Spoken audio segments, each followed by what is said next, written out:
തിരുവനന്തപുരത്ത് ചേർന്ന LDF യോഗം അവസാനിച്ചു. തദ്ദേശ തെരഞ്ഞെടുപ്പ് ഫലം യോഗം വിലയിരുത്തി. നിയമസഭാ തെരഞ്ഞെടുപ്പിനുള്ള മുന്നൊരുക്കങ്ങളും മുന്നണി യോഗം ചർച്ച ചെയ്തു.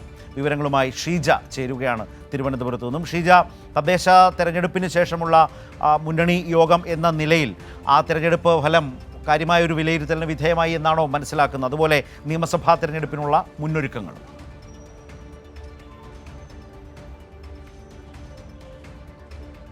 തീർച്ചയായും ശരത്ത്, ഏതായാലും നേരത്തെ തന്നെ LDF തീരുമാനിച്ചിരുന്നത് അതാത് ഘടകകക്ഷികൾ സ്വന്തം നിലയ്ക്ക് തന്നെ പാർട്ടികൾ വിലയിരുത്തൽ നടത്തുക, തദ്ദേശ തെരഞ്ഞെടുപ്പ് ഫലവുമായി ബന്ധപ്പെട്ടുകൊണ്ട് ആ രീതിയിൽ ഉള്ള വിലയിരുത്തൽ നടത്തിയതിനു ശേഷം ഇന്നത്തെ ഇടതുമുന്നണി യോഗത്തിൽ അതാത് ഘടകകക്ഷികൾ എന്താണോ വിലയിരുത്തൽ നടത്തിയിട്ടുള്ളത് അത് റിപ്പോർട്ട് ചെയ്യുക, അതിന്റെ അടിസ്ഥാനത്തിൽ തുടർ നടപടികളിലേക്ക് കടക്കുക. അത് തന്നെയാണ് ഇന്ന് ആ രീതിയിൽ തന്നെയാണ് കാര്യങ്ങൾ മുന്നോട്ട് പോയത്. അതോടൊപ്പം തന്നെ നിലവിലിപ്പോൾ തദ്ദേശ തെരഞ്ഞെടുപ്പിന് പിന്നാലെ നിയമസഭാ തെരഞ്ഞെടുപ്പ് പടിവാതിക്കൽ എത്തി നിൽക്കുന്ന ഒരു സാഹചര്യമാണ്. ഈ ഒരു പശ്ചാത്തലത്തിൽ LDFന്റെ 3 ജാഥകൾ തുടങ്ങുന്നുണ്ട്. ആ 3 ജാഥകൾ സംബന്ധിച്ചുള്ള കാര്യത്തിൽ ഫെബ്രുവരി മാസത്തിലാണ് ജാഥകൾ നടത്താൻ ആലോചിക്കുന്നത്. അത് സംബന്ധിച്ചുള്ള തീയതികൾ എപ്പോഴായിരിക്കും എന്നത് സംബന്ധിച്ചും ഇന്നത്തെ ഈ LDF യോഗത്തിൽ തീരുമാനമായിട്ടുണ്ട്. വൈകിട്ട് 4 മണിക്കാണ് ഇടതുമുന്നണി കൺവീനർ TP രാമകൃഷ്ണൻ മാധ്യമങ്ങളെ കാണുന്നത്. അപ്പോൾ ഇക്കാര്യങ്ങൾ വിശദമായി തന്നെ പറയുന്നതായിരിക്കും. അതോടൊപ്പം തന്നെ ഈ നിയമസഭാ തെരഞ്ഞെടുപ്പിന്റെ പശ്ചാത്തലത്തിൽ ഏത് രീതിയിൽ ജനങ്ങൾക്കിടയിൽ ഇറങ്ങിച്ചെന്ന് പ്രവർത്തിക്കണം എന്നതടക്കമുള്ള കാര്യങ്ങളിൽ പ്രത്യേകമായിട്ടുള്ള